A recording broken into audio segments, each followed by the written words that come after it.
when they say that their senses and their consciousness determine the nature of reality, because their senses and their consciousness do not have all knowledge about the nature of reality. But that's all they, but to the extent that they have that, they can work in a set fashion with the tools we have, and the tools we have to study the universe and life on Earth, and kind of well, we don't know. Yeah, like, do you see the same red I see? But we can, define the wavelength of the color red and study the way that the eye works and that mechanism. When we get into these broader perceptions of perception and consciousness, like what is consciousness? Again, yeah, that's the area of study. Well, can we But everything else, I think we can have something that builds up upon itself in terms of at least a framework for making sense of the world. Like people, I'm not saying it's infallible, but but it's completely meaningless. Like you can have all these experiments and but basically when it comes down to, it's just you're perceiving all these different patches of color, and you're saying that you're assigning different words to different patches of color, and you have no reason. The evolution of language, right? It could have been called some other name for poster or color, but language evolved, and there's different languages, and everything from insects to us has some form of communication. So that's kind of seems out of evolutionary theory. Those systems would evolve, but you can't know that your consciousness is attached to your body, right?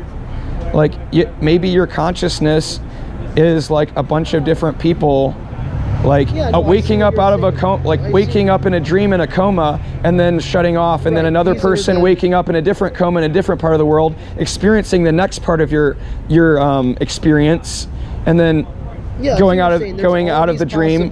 So it's an emergent property of neural activity. It's a simulation, which is one philosophical argument. We live in a computational simulation. I understand. And then there's your religious perspective, right? There's these different views, but everything's religious. But it just requires the just saying, like in the current worldview, like this sense of debate, it requires the faith element, right?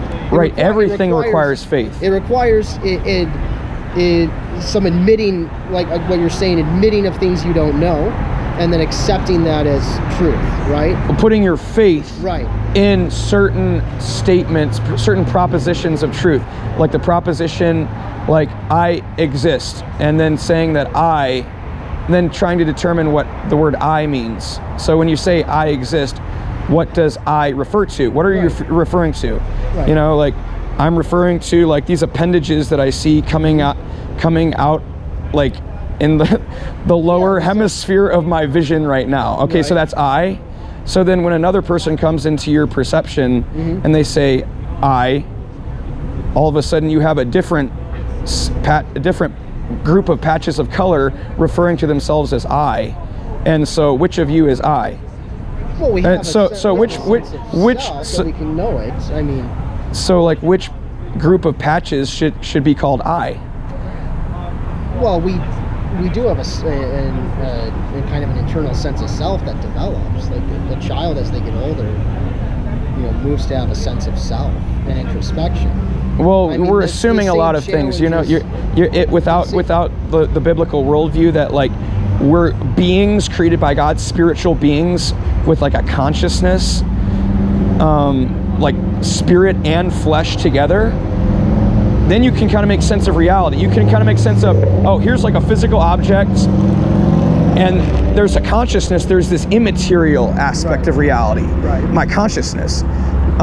So the Bible, the biblical worldview makes that possible. Like it explains that, it accounts for that.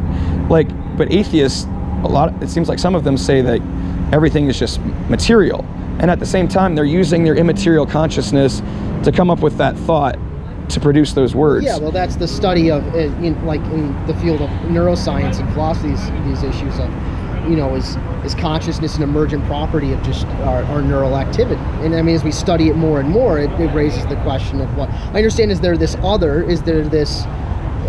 nature? But that can't be